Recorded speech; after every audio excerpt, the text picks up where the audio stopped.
for audio. Oh, fuck. That's good. That's really good. Are you fucking kidding me?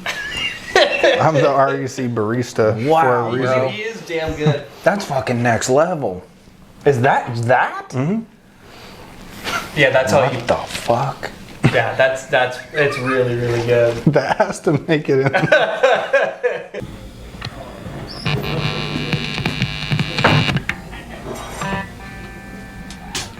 Never get this one.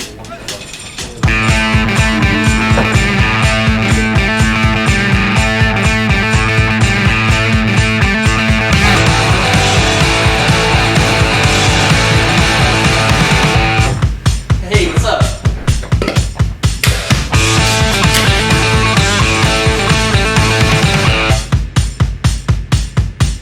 What's up, guys? Welcome to episode 3 of the Rec Report. Today we have an awesome video for you guys. We've been super excited about this. We've been plotting this for a little bit.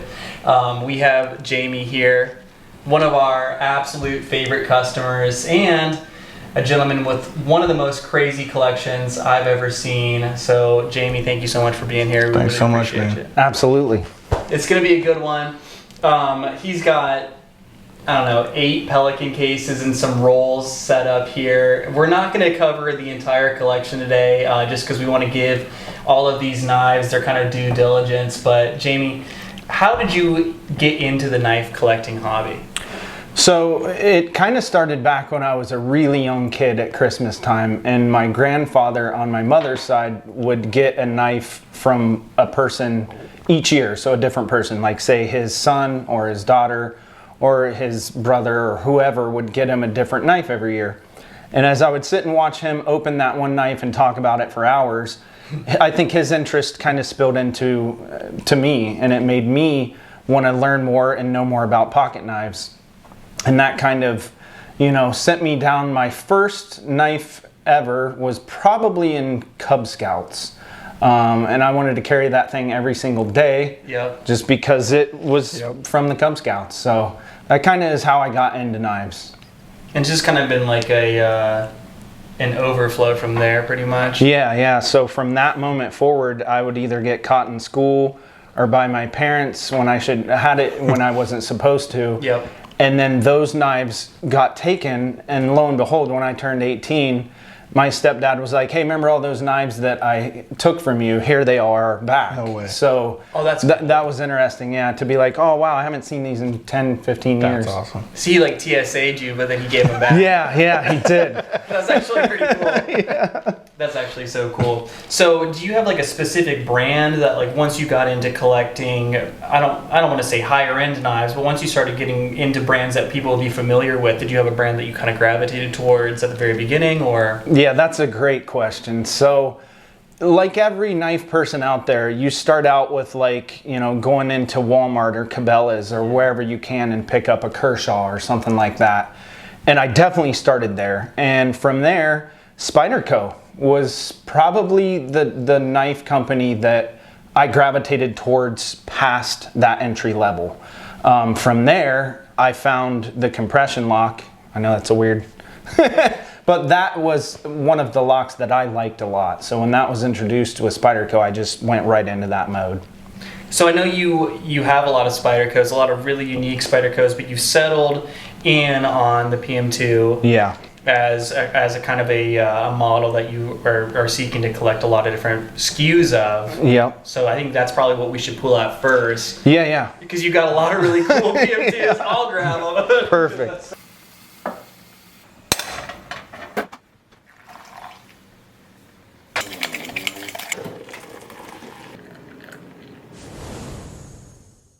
When I was in Europe, Italy specific, their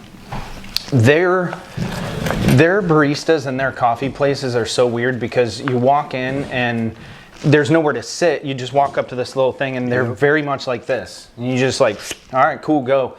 And that's the first time I had a true black, just good coffee with nothing else in it. And you could taste all these different notes. It was insane. Loved It's like it. getting into the whiskey collecting thing. Where like if you're just used to drinking Evan Williams, Yeah. Exactly. then you might not know the tasting notes. Oh, wow. So before we get into this here, Yeah. I just wanted to know background with River's Edge. Where did you find us? Oh yeah. How long have you been shopping here? Damn, that's a great question. So, when I very first started getting into knives, there was a place in Westerville. I cannot remember the name of it, but I walked into this place and they told me about River's Edge when it was on Sawmill Road. Okay. So I walked into that store and for the first time I was completely overwhelmed. I was like, whoa, I've never seen a knife store like this. Then they moved. I kind of, like everybody, you know, life happens and you kind of pull away from something for a little bit. And then that's when I came to the current location. And back then I think it was the shears and like hair cutting stuff that was also in there. Yep. Yeah. And that's when I kind of was like, okay, this is where I'm going to start buying knives. And you know, the employees that have been throughout, you know, the history of me going there have always been amazing. And without good employees, you know, you wouldn't want to go back, but because you guys have awesome people, I've always wanted to go back. We appreciate that. Absolutely. Thanks, brother. We all try to be as passionate about this as we can. Mm-hmm. So You can tell. All right, so PM2s. This is already, like, if this was the entire video, this is already more of a collection than I have, which is awesome. But so you love the compression lock. That was kind of your next step when it came to getting into knives. Yep. What about the PM2 just really captured you? When I first found my first PM2, the very first question I had was, are there other versions of this? And of course there were. So that led me down the rabbit hole of finding different knife steels. It's one of the few companies that I've found that does one model with lots and lots and lots of different steels. And to me, that's amazing. You know, you can check out a bunch of different knife steels and still have the same knife you love. Yeah, absolutely. So you have a platform that you're familiar with that you already know you're going to like, and then it kind of gives you that baseline to check out the different steels. I think that's so cool. Yep. It's also incredibly frustrating for people, you know, because if they say, I want an orange PM2, good luck, dude, you Right. know? Yeah. You know, but you it's know a what I'm smart platform too, because they're always pulling that demand. Yeah. saying? Oh, yeah, absolutely. I mean, there's some out there that, you know, are very, very difficult to find. And it's only the really hardcore collectors of PM2s that are going to search to try and find those, because chances are you're not going to find them. You have to do a lot of work to obtain them. There's a couple examples of that in there. I was going to say, how many of these did you actually pay retail for? Oh man, a lot of them. Really? Yeah, You a lot of got them, yeah. lucky. Thank God. Yeah, a lot of them. Most of them, you know, if the price was too high, I just, you know, bailed and waited till I can find it at a better price. So, I know you mentioned that a lot of these are really hard to find. Do you have every steel that the PM2s come out in represented here? Currently, yes. That is so cool. Yeah. That's sweet. So if you had to pull out a couple of these just to show off some of your favorites, or even just some that had the most kind of sentimental value to you, Sure. which would they be? I would say definitely the laminate version, which is CPM 154/S90V. Yeah. The rarest PM2 per numbers. If you're talking just how many were made, this is the rarest. Second would probably be the Cutlery Shop exclusive. They made two of these, one with DLC, CTS 8XHP. There's a satin version and a black version. The satin version has lower numbers than the DLC version. Just because it's so unique and cool, the Rec Custom Shop is right here. And this is fortunately stamped on there, number 6 out of 100. So, you know, anything that has low numbers is the ones I like the most, just because they are the hardest to get, and, you know. And I believe there's currently only 10 of those in existence. So Yeah, that's going to be an that's ongoing true. thing that we do, but Yeah. there's only 10 as of right now. Yeah. Yeah, those turned out really cool. I see a couple more in here that are just like, to me, as an exclusive Sure. guy. This one here, pardon my reach, everyone. 20 CP Not 20 CV, 20 CP. I don't even remember who this was an exclusive through, or if it was a Sprint.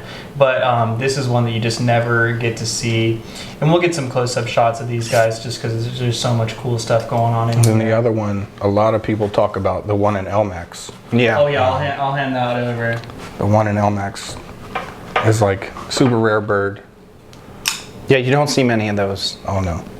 Those are kind of the ones that, you know, as you do start to go down this rabbit hole, you know, you kind of like that some of them are rare, and then you see them re-release certain ones that, you know, have come out since they did it. So I like the ones that are all older and original, harder to find back then.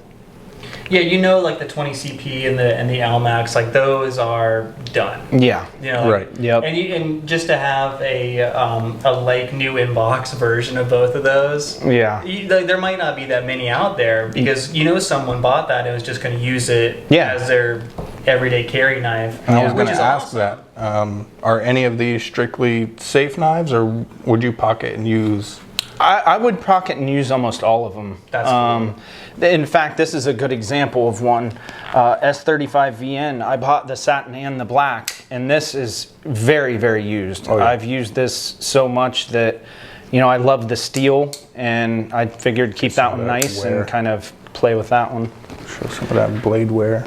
So that distributor, that was a distributor exclusive thrill. Mm-hmm. They are no longer working with Spyderco. Oh, yeah. So that won't ever be re-released unless someone else picks up that exclusive. So that's actually really, really cool. That's pretty gonna crazy become rarer. to think, because they were dropping these like every 10, 12 months. Yes, Another exactly. small batch would come out, so that's kind of cool. Same Yeah. with like the Brown M390 Manix 2. Yep. That's the same kind of setup on that. So those are actually going to become a little bit more rare. Kind of makes me wish I wouldn't have harpooned my Brown M390 Manix 2, but you know, it's whatever.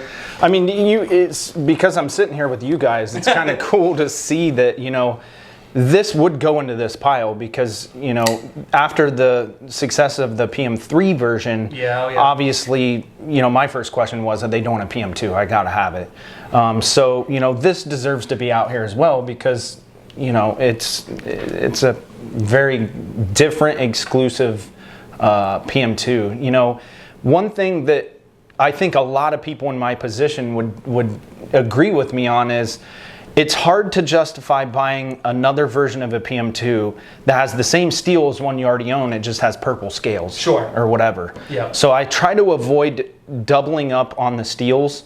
Especially if you have something older like the M390 bento box, you know. I still love that knife. Yeah, they've done more versions of M390, but this is the OG. So Yeah. And I think those just recently sold out completely. Yeah. Not too Yeah, long ago. absolutely. Like, the fact that it was available for so long blows my mind. 'Cause Yeah. it's one Same of the with the best colors of K390. G10. I I've agree. seen come It just through. absolutely pops. I agree. I'm not even a blue fan, but I think that thing's amazing. The Ranger Green K390 version is also really, really cool. Yeah. You also have a couple really nicely customized PM2s Yeah. that I'd like to show off. Yeah, for sure. As unique as all these pieces are, the custom versions are sweet. This one's in M4 with some really nice. Did you say these are Preacher Works scales? Preacher Customs. Preacher Custom scales on here. These are super, super cool. Awesome feel to them, and the action is sweet on this one. If I'm not mistaken, that came through our consignment section. It sure did. These guys that work there know if you know they get something in that would go with this collection, I'm always a player. You know, I get the phone call and I'm leaving and headed right to Rex to That one is see them. awesome. Yeah, this one's cool. Who did the scales on this one? That's one of your employees, Cole. Cole did these? Yeah, Cole Oh, did yeah. that. Yep. Yep. Wow. Absolutely. Even the work on the outside Yep. here? Yeah, he did every bit of work on that. He's multi-talented. He Cole, sure is. Good work, buddy. Yeah. I'm Yeah. gonna have to pick up some copper scales and have you do this to one of mine. He even That's did the clip super on it to sweet. match, which I thought was cool. He did a really good job. Wow. Yeah, he did. Oh, keep that information locked away in the back of my head. It's useful. All right, so we brought out a couple more rolls. Yeah. Looks like some more pair of twos, pair of threes, and then your Dragonfly collection. Yes. So let's talk about dragonflies just real quick. Sure. Because I know this is like one of your favorite Spyderco models currently. It is. I like it for many reasons. You can pretty much take this and travel in a lot of different states and be okay doing so. That's true. So for that reason, if I'm traveling and I want something, I always have to carry a knife, I'm going to take one of those. Once again, different steels, different colors. Kind of like the PM2, it just drew me in because of the steel factor. I think this one really talks to me. You can get it out. Same. I don't know why Nut and Fancy keeps popping up in all these videos, but this is a TNP, a Team Nut and Fancy S35 VN Dragonfly 2 in that awesome blue color that you just don't see from anything Show that else. off. Yeah, that thing is sweet. Check that out. You know, that's a good example of like when you're in this knife community and you know that people are coming out with different versions, things like that. It makes you want to be a part of the community just so you don't miss out on something like that. Yep. It's just a throwback to childhood, I think, with Nut Yes, and Fancy. Like, absolutely. we grew up watching his videos, his Yep. gear reviews, stuff like that. So it's just kind of cool. He was talking about like home defense and prepping, and I'm 10 years old. Like this is, I need to start doing this. I need to start collecting canned food and stuff like that. And then also this one here. I'm having trouble getting these out on camera. This matches your EDC. Oh, yeah. There we go. You got the big and the little. Yes, sir. That looks so cool. This was Knife Center? I think it's Knife I think Center. so. It's a cool Sounds exclusive. right. I really dig that. I think that's sweet.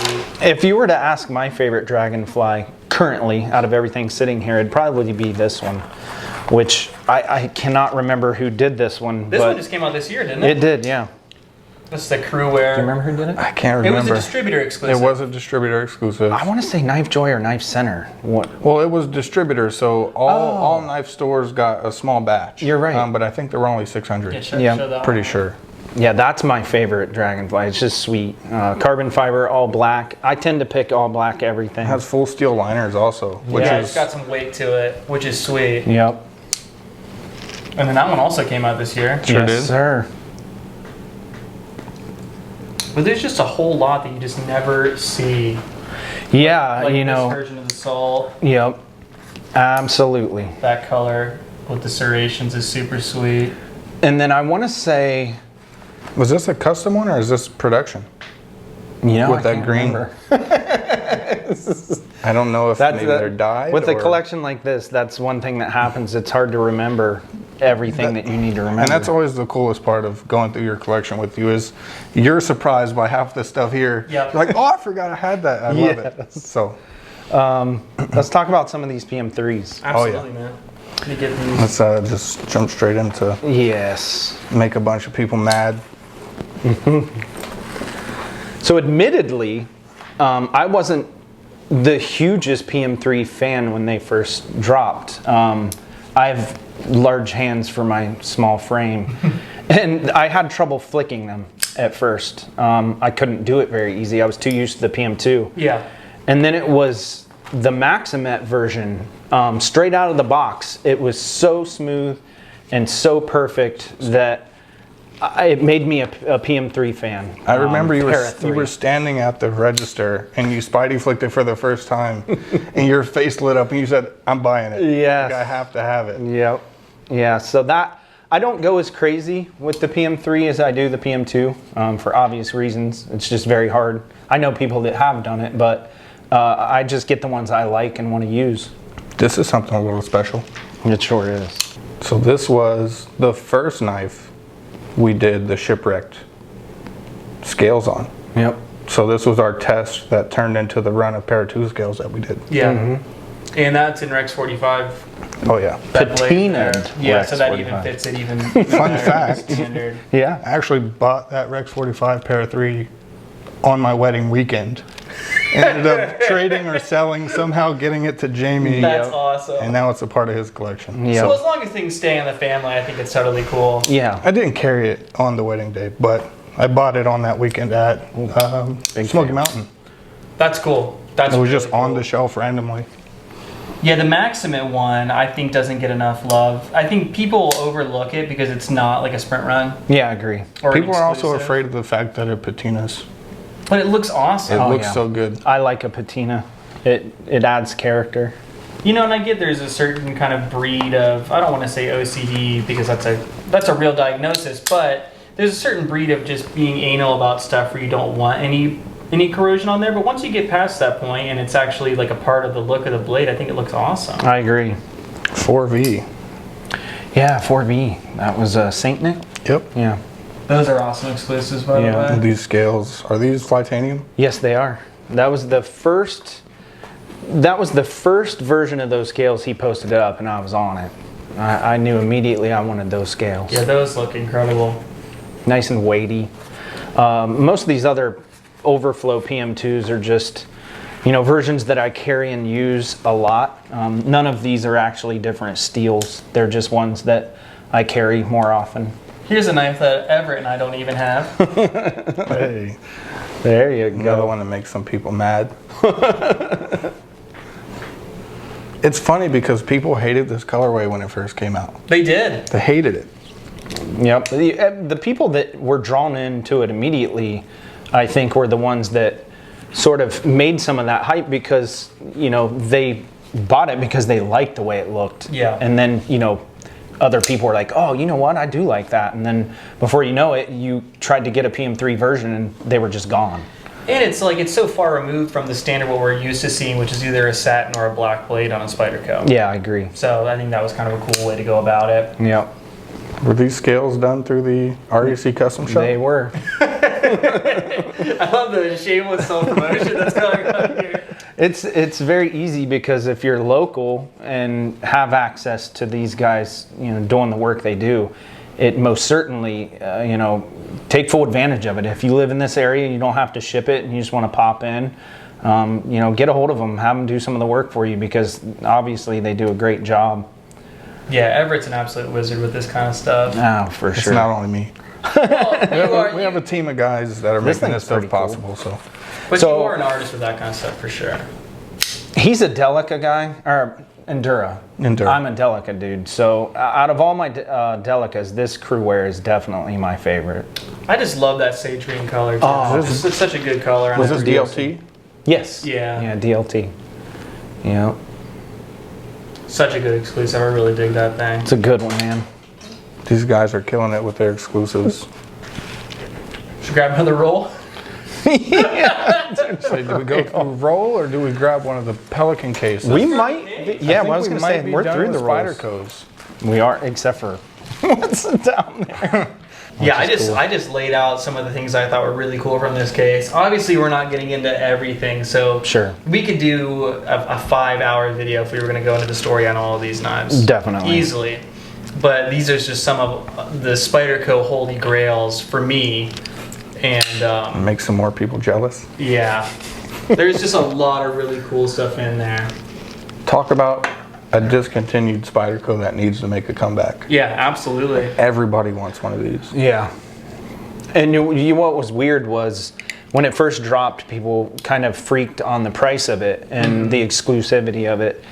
And I think, getting them in people's hands and more people playing with them, they realized that, the caliber of work that went into doing those. I don't know how true this is, but, the amount of waste that they had doing those from one full piece of titanium, you might get one knife out of 10 blocks type thing, where, they had to make it expensive because it was expensive to make. Was this their first integral? Yes. Yeah. So it definitely had its fair share of issues. Some people had lock stick. Some Yeah. people had some issues, but Yeah. it's a solid piece. Yeah.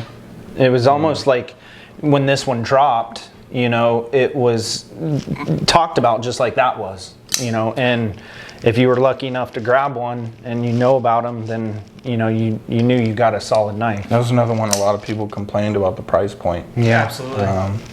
Just small things about it though. Pocket clip, they probably could have did something different with. They just took an off-the-shelf clip and threw it on a almost $600 folder. Yeah, it's But ridiculous. I mean, that's the one thing most people had a gripe about with those is that pocket clip is on every other knife they have.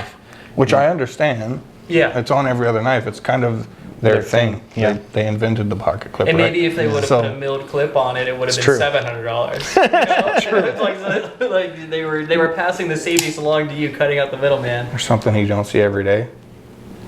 The K2. What it looks like is it just looks like you get really small and you're holding a Bowie. Right. That's essentially. I never The same actually seen design. one of those in person. I think that is one of the coolest pieces that I've seen so far. You just never see these. No, you don't. And it's the only other knife in 10V besides our 10V exclusive. 10V super underrated steel, especially for something as big and heavy duty as this. But shockingly thin. That's something that does not get carried across in photos. Pretty lightweight too for its size. Yeah, Like this it thing carries is well in the pocket. Really cool. And it's got a slice like nobody's business, being so tall and thin behind the edge. Like, that's so cool. You know, getting back to a question you asked before, like, what knife brand did I gravitate towards? You know, when I said Spyderco and the PM2, here's a bunch of examples of why Spyderco is amazing. You know, they've come out with models that have made people go gaga for years. And, you know, you look at something like this, they just re-released the Rock Lobster, and to have an original version of it is pretty cool because it stood the test of time. You know, that's why they re-released it. And the fit and finish on this one is just awesome. Like, there's so little space in between those scales, and it's just dead center. Yeah. That's something that the Japanese and the Taiwanese factories do. I think even better than a lot of the times when you get a U.S. Spyderco. Like, if you grab an old police model, Oh, a yeah. stainless steel police, those things are dead center, and there's no space. There's like a hair's width in between the blade and the scales. That's such a cool piece. And yeah, that's another one you don't see the OGs very often anymore. Speaking of OGs, the top. This thing is absolutely crazy. It's tough. It is, man. And then the custom work on here is so cool. I mean, the anodization on the frame side looks incredible. Yeah. I really, really dig that.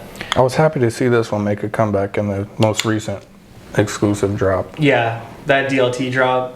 Yeah, in fact, at the newest rec knife meetup, Eric Preppenstein, he did the swap on it where he took all the hardware and stuff from other versions and then made an all murdered out version, which is Yeah, it definitely looked something I awesome. would do. Oh, that's really cool. Yeah, it was awesome to see that. This is one I've also never seen in person. That's a rare one. Yeah, it's very rare. Smooth jade G10 on here. Is And that it glow? glows. Yeah, it's a glow. Oh, this is, oh wow, Yeah, it that's glows. even cooler. So tell the story behind that one, because I'm sure a lot of people aren't even aware of those. Yeah, so that one, I happened to be, this has been years ago. I walked into the River's Edge and the consignment case, that knife sat. And I knew if I didn't swoop that up the day I saw it, that I wouldn't have another chance to get it. So, you know, thankfully, that when River's Edge does their consignment case, you know, they price things so that people aren't intimidated and still want to pick something up. Yeah. So, you know, everybody's in there to make a little money, and that could have easily went for more on eBay or somewhere like that. But, you know, I got it for a reasonable price because Rec's awesome. Well, thanks, man.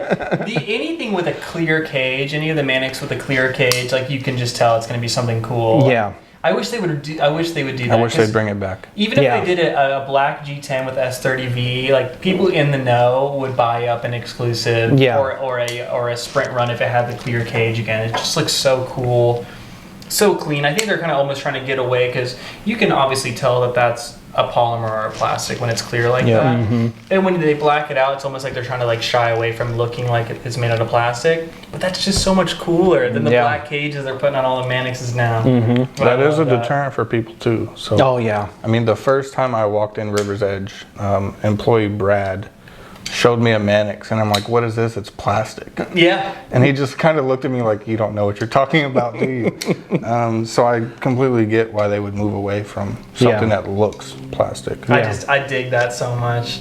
How about that guy? So if you know this model or these two models, the Captain and the, I'm blanking on that one at the moment, but these were very rare. Jason Breeden, I believe, is the dude who designed these. And this one came to me with these aftermarket scales, which, you know, when you get this in your hand, you feel those scales. It just makes it feel custom. You know, it's a killer knife. But also very rare. Those two have been discontinued for years now. So to come across those and keep them in my collection was something I wanted to do for sure. And the grinds on that is wish I could absolutely remember. crazy. Yes. Super, super cool. Stuff you don't see every day. I always like the Sage. The whole Sage series is completely underrated. Yeah, I agree. I totally agree. That's Just another the 2? What is it, the 1? The one. That is the one. with the Reeve integral on. Mm-hmm. The version that had the bolt action Oh, on yeah. in blue G10. That was the 3. I always wanted that. Like, that's another one from watching knife YouTube when I was a kid that I was just like, oh, that's so cool. Yeah, we had that one. Now they're hard to find. Yo, Harold very- brought in for consignment. It was beat up. Oh, yeah. Oh, I remember that. But it was like given to him from a soldier when he was in Afghanistan, I That's think. crazy. really cool. I think I don't think it was it integral G10 or was it just sandwiched together so well and so seamlessly that you couldn't tell? Is it that one? Yeah. Okay. Yeah. Because I just love the way that looked. I wish they would do that more often. I Like, agree. The whole it wasn't flow through, and I understand flow through is easier to clean and everything like that, but it just looked so clean with that like kind of seamless look on the back there. That's really cool. Yeah, that thing's badass. I like that thing. The sky's the limit when it comes to Spyderco stuff. Like how we were talking about, like you can go up to almost $700 with a production folder from them, or you can buy a Tenacious for $40. Yeah. Or a lightweight Tenacious. How much are those? Like 35, 40 bucks. something, yeah. 35, $40 bucks. So you can go 20 times the value It's crazy. within the same brand. It's like a Porsche. You know, like you Crazy. can go from whatever to whatever. Yeah. So we talked a lot about Spyderco, how it's kind of like what got you into this whole mess. Should we pull out some of the higher end production stuff? Oh, that we yeah, have? definitely. Okay, For sure. let's grab them. All right, so we're at the high-end production stuff. At what point or which high-end production knife was your first, if you could remember? Oh, I definitely can. Coming from, you know, Spyderco's, Benchmades, things like that, I always saw posts of Striders. And I knew the first time I saw a Strider S&G, I had to have one. So that would be this knife right here. It's come a long way since being my first Strider. It had green scales when I first got it. Obviously, different pocket clip and stuff like that. But this was my very first Strider S&G ever purchased, and this was a long time ago. And I believe the steel on this is 154, which cool. is, that shows you the age of it right there. Beat the snot out of it. It's got a little issues, but it was my first Strider, so I just upgraded some of the work on it and Of course, kept it has as a my few original. issues. It's a Strider. Yeah, for sure. I don't know. I want to say that, you know, coming from the lower end to this section was directly related to the Strider S&G. Just from seeing it on other people's posts, I knew I had to have one in my hands, and that's when this whole thing happened. It's a deep rabbit hole. Go ahead, pull something out. That's a good one. That's crazy. Oh my gosh, it's full Digicam on the whole frame side and on the blade there, just continuous. That's got a Mokotai LBS, and that's from Gray Precision. And crazy. it just had to be on that knife just because it looks so good with it. It looks incredible there. I do love that he is always using different cool steels. CTS 40 CP. Yeah. That's Always so switching cool. it up. That's kind of what drew me into that one. Obviously, people like the Digicam, but for me, it was a different steel.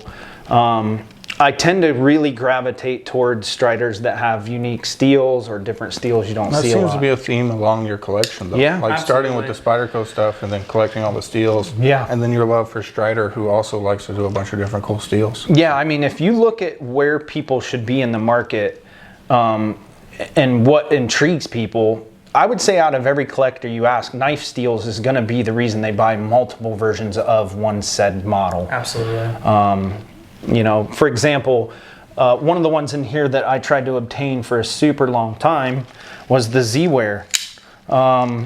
you know, So good. that thing is just insane. I mean, you look at how excited these guys are. I Yeah, mean, that thing is so cool. it's a good one. I wanted a Z-Ware SNG so bad.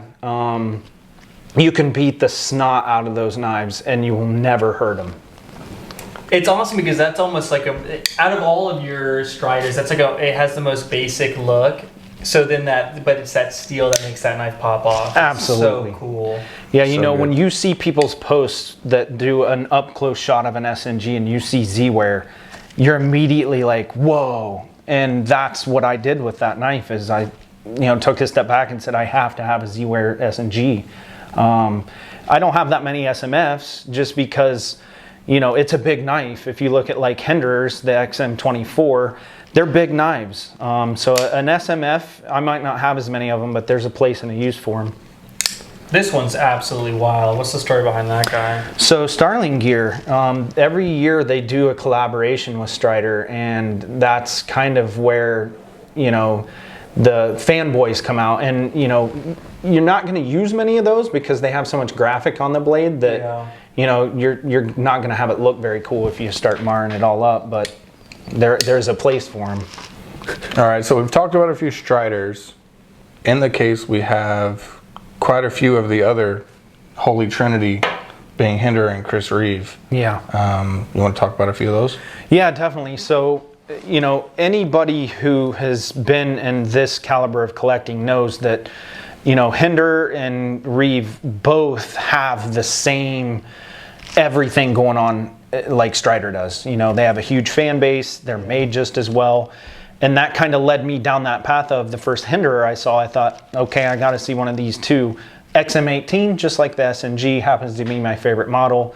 For example, I think that Hinderer's Bowies are one of the best in the business. We're up to what, Gen 4 or 5 now on these? So most, 6. Yeah. It's 6. Gen 6. Most of mine are earlier gens, like this one. Hence why I didn't flip. Yeah, exactly.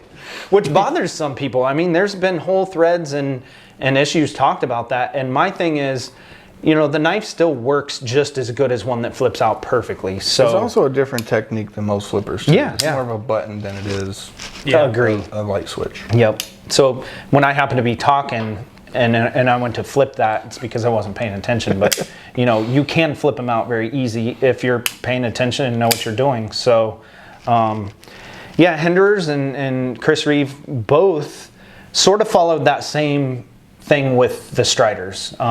They're great knives for the money, fairly obtainable, unless you're talking about something like this in the Strider world, where this is a collab between Prometheus Design Works and Strider, and That's incredible. these things are very hard to find.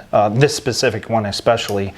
You just don't see them a lot. So, I knew that when I became a Prometheus Design Works fanboy, there was some I had to have, and just took forever to find one. And that happens to probably be one of my favorite Striders I own.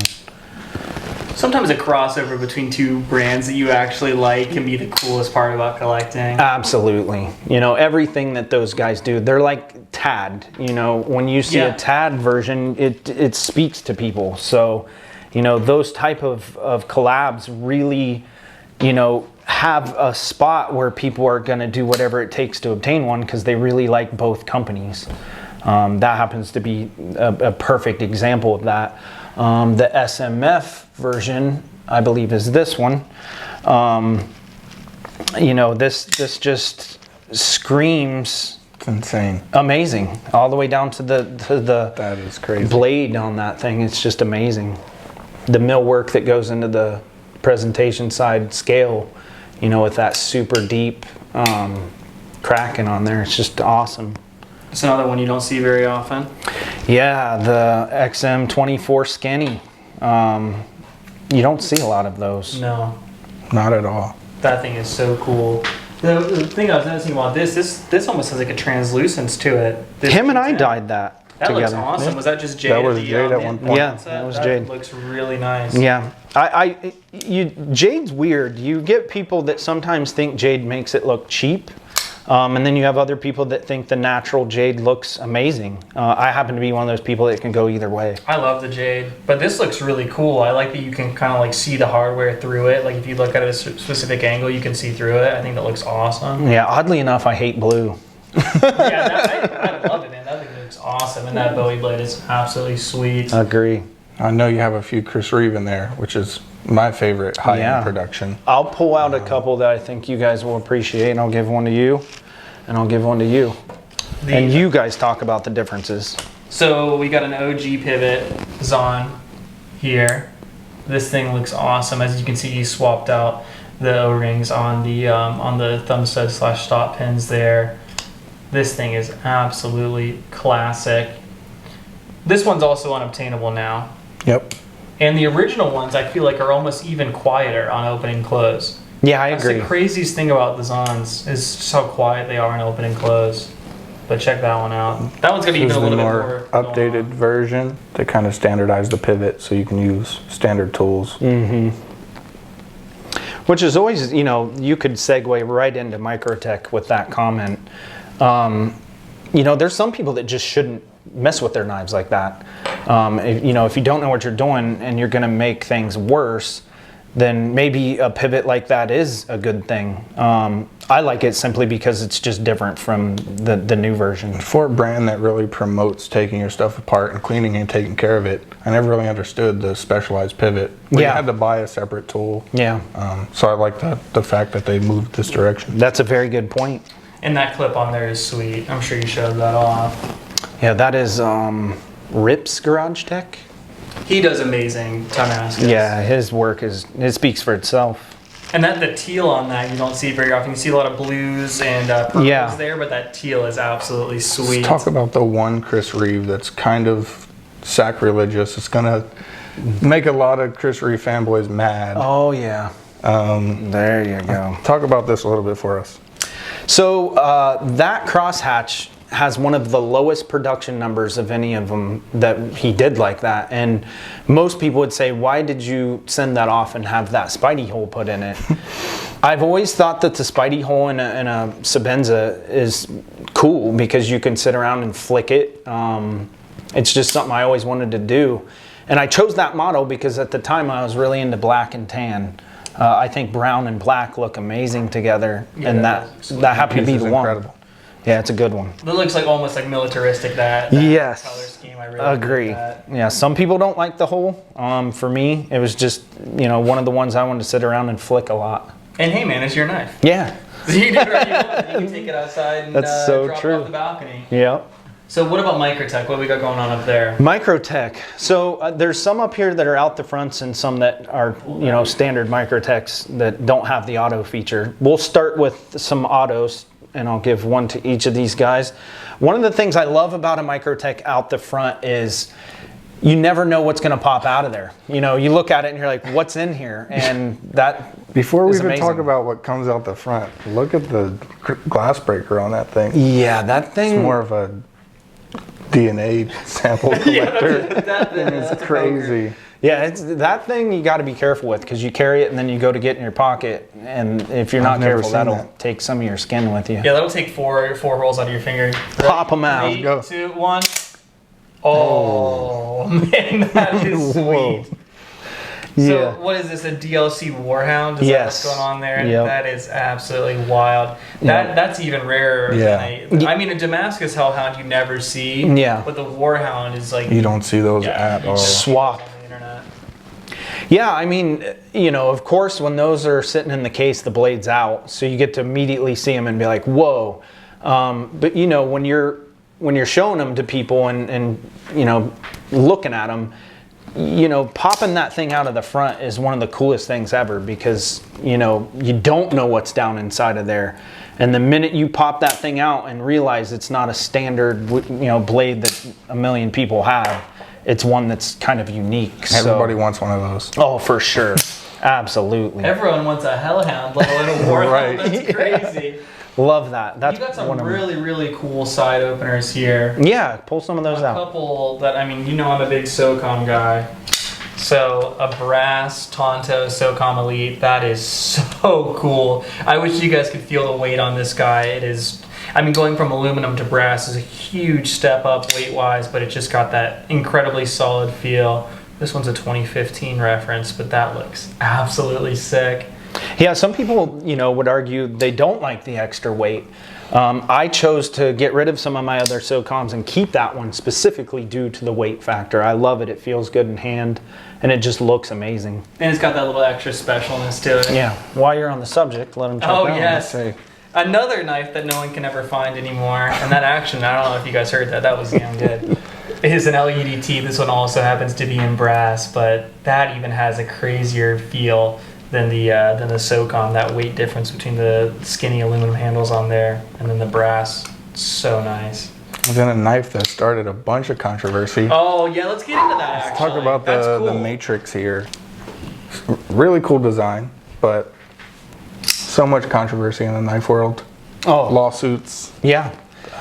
Want to talk about it a little bit? Yeah, you can easily see why this model is amazing from the Microtech standpoint. Yeah. Now, when Kershaw came out and did the Natrix, obviously that's going to diminish the feel and fit and finish of one of their custom knives. So I totally see why that was an issue. If you were a person that owns one of these knives and then you pick up a $40 version of Kershaw's, you know, it was pretty obvious that beef was valid and needed to Then be Kershaw talked was about. mad that they were using the sub frame lock, Yeah. Oh, which yeah. was a patented Kai kind of mechanism at the time. Yeah. So they were sending cease and desist, Yep. all types of stuff to Microtech. So it was got just a- heated on both It directions. was just Yeah, a it back did. and forth. Yeah. So the Natrix actually came out as like a ha-ha, we beat you. Yeah. You had to stop using this lock. Now we're going to make a knife that kind of looks exactly Wow, like. and Yeah. give it a name that's just a letter off. Yep. Yep. Interesting. I But- actually wasn't as tapped into that as I should have. Bunch of cool stuff here. Yeah. Now these are a little bit more special than high-end production. Yeah, for Being sure. more the Marfion custom side. Yes. In fact, you know, all four of those sitting there are the Marfion custom. Like this one, the Purple Haze. Purple happens to be my favorite color, and anytime you put that with carbon fiber or black, I'm yeah. gonna buy it. So this happens to be my favorite version of one of these knives because of the colorway. You know, once you get this knife in your hand and you see all the little details, it's just incredible, and that warrants, you know, a higher price, and people are gonna Even pay just it. the backspacer alone. Yeah, it's I don't just think we gorgeous. got that. Oh yeah. Of course there is. It's a 2017 Ultratech Hellhound with the carbon fiber top. Old school hardware on there, but also ringed. So that's another kind of bit of rareness there. And it's weird, those subtle things that you see like that, you know, it isn't until you get the knife in your hand that you even know that. Somewhere there is a little dude. There it is. Go ahead and pop that one out. Oh, that's so cool. UTX 70 with the sweet. Hellhound. That one was hard to get. You know, UTX 70s alone are kind of hard to find, but the Hellhound version was definitely hard to obtain. That Let's looks go back to Strider just for a second. With Yeah, this what guy you right need? here. Oh yeah, that's a good one. Let's talk a little bit about this. So the Baby Huey is one of those Striders that, you know, if you've held one or you know about them, they're very unique. They're also very, very hard to find. So that's why I only have one of them. You know I wanted one for my collection, but I didn't want to just settle for any version of it, and that happened to be the version I wanted really bad. So most people that know me know I'm not a huge Strider fan. You've given me a couple to play with for a week or so and Yeah. still couldn't get on board. Yeah. This is something I could probably carry every day. Yeah, I see why, for sure. So that kind of rounds out not everything that we have obviously going on with high-end production. Yeah. So there's a whole lot of other cases down there. Oh, yeah. If you want us to get into some more of the custom stuff. Yeah, let's do it. Before we do that, Yeah. if you had to pick one brand in the Holy Trinity, Oh, here we what's go. your go-to? Out of those three, Yep. Strider, hands Cool, down. man. Yeah. That's sweet. I'm sorry, you're wrong. Chris Reeve. Absolutely. Yeah, I knew you'd pick that. Holy